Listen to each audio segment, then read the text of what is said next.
APBD merupakan singkatan dari Anggaran Pendapatan dan Belanja Daerah. Anggaran ini adalah dokumen rencana keuangan tahunan yang disusun oleh pemerintah daerah di Indonesia. APBD mencakup proyeksi pendapatan yang diperkirakan akan diterima oleh pemerintah daerah dan pengeluaran yang direncanakan untuk pembiayaan berbagai kegiatan dan program pembangunan. Secara umum, APBD terdiri dari dua komponen utama. Yang pertama, anggaran pendapatan. Bagian ini mencakup sumber-sumber pendapatan yang diperkirakan akan diterima oleh pemerintah daerah. Pendapatan ini bisa berasal dari berbagai sumber seperti pajak daerah, dana alokasi umum, dari pemerintah pusat, serta sumber pendapatan lainnya. Yang kedua, anggaran belanja. Bagian ini mencakup rencana pengeluaran pemerintah daerah. Belanja ini dapat terbagi menjadi belanja operasional, belanja modal, serta belanja bantuan sosial dan subsidi. APBD disusun untuk 1 tahun anggaran dan harus disetujui oleh legislatif setempat sebelum dijalankan. APBD memiliki peran penting dalam mengarahkan penggunaan sumber daya keuangan pemerintah daerah untuk mendukung pembangunan, pelayanan publik, dan kepentingan masyarakat umum. Menurut Peraturan Pemerintah Republik Indonesia Nomor 12 Tahun 2019 tentang Pengelolaan Keuangan Daerah, belanja daerah terdiri dari 4 jenis. Berikut penjelasannya. Yang pertama, belanja operasi. Dilansir dari buku Akuntansi Keuangan Daerah berbasis akrual tahun 2015, karya Erlina, Omar Sakti, dan Rasdianto, belanja operasi adalah pengeluaran untuk kegiatan sehari-hari pemerintah daerah yang memberikan manfaat jangka pendek. Nah, belanja operasi juga terdiri atas 4 belanja, yaitu yang pertama, ada belanja pegawai. Belanja pegawai adalah pengeluaran yang dilakukan pemerintah daerah untuk memberikan imbalan berupa kompensasi dalam bentuk uang atau barang. Kompensasi tersebut diberikan kepada pegawai negeri, pejabat negara, pensiunan, serta pegawai honorer yang bertugas di dalam maupun di luar negeri. Kompensasi diberikan sebagai imbalan atas pekerjaan yang telah dilaksanakan dalam rangka mendukung tugas dan fungsi unit organisasi pemerintah daerah. Contoh belanja pegawai adalah belanja gaji, belanja tunjangan, uang makan, dan uang lembur PNS. Yang kedua, belanja barang dan jasa. Belanja barang dan jasa adalah pengeluaran yang dilakukan pemerintah daerah untuk pembelian barang atau jasa habis pakai yang digunakan dalam proses produksi barang atau jasa yang dipasarkan maupun tidak dipasarkan. Termasuk juga pengadaan barang yang kemudian akan dijual kepada masyarakat. Contoh belanja barang dan jasa adalah belanja keperluan perkantoran, sewa gedung, pembayaran listrik, dan lain-lain. Yang ketiga, belanja hibah.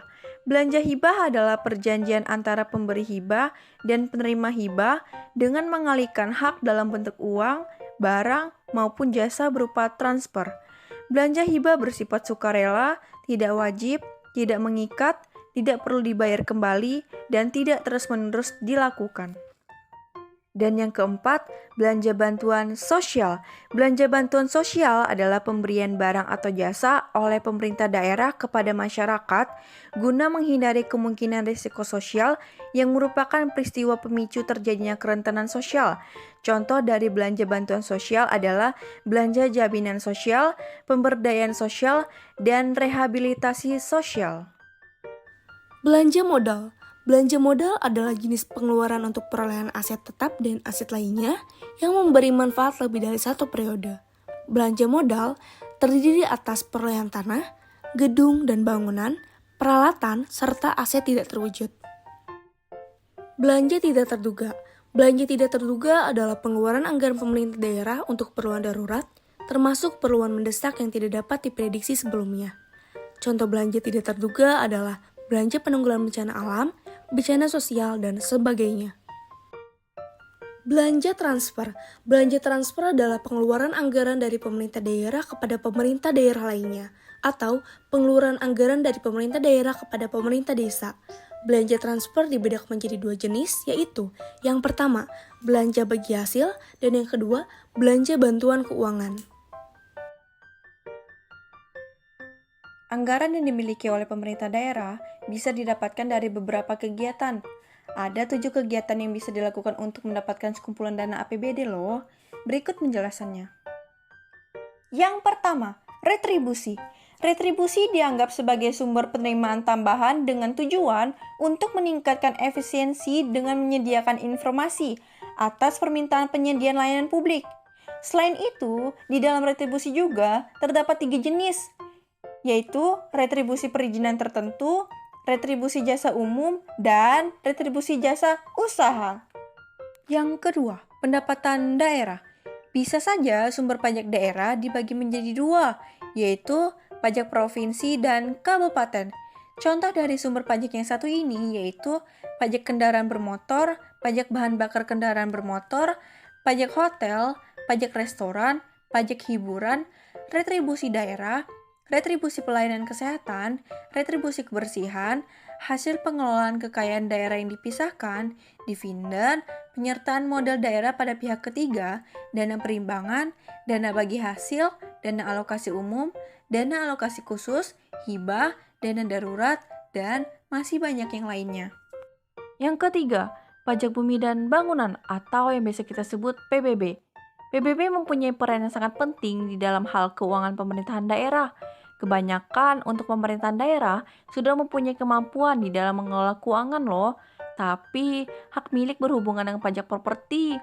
Besar harapan untuk pihak pemerintahan daerah memerankan bagian terpenting di dalam sektor pendidikan, kesehatan, dan masih banyak yang lainnya. Dengan memperhatikan hal tersebut, nantinya bisa membuat anggaran pemerintahan daerah menjadi lebih elastis lagi. Yang keempat, pajak cukai. Pajak cukai mempunyai potensi yang sangat amat signifikan terhadap sumber penerimaan daerah, terutama pada alasan administrasi dan efisiensi. Selain itu, pajak cukai yang mempunyai banyak peran adalah kendaraan. Untuk jenis pajak kendaraan ini dapat dieksploitasi lebih daripada yang biasanya terjadi di sebagian besar negara, yaitu perspektif administratif, berupa pajak bahan bakar dan pajak otomotif. Selain itu, untuk pajak bahan bakar juga mempunyai keterkaitan dengan penggunaan jalan dan efek eksternal. Yang kelima, pajak penghasilan. Untuk pajak pendapatan daerah, pada dasarnya dikenal pada nilai yang tetap.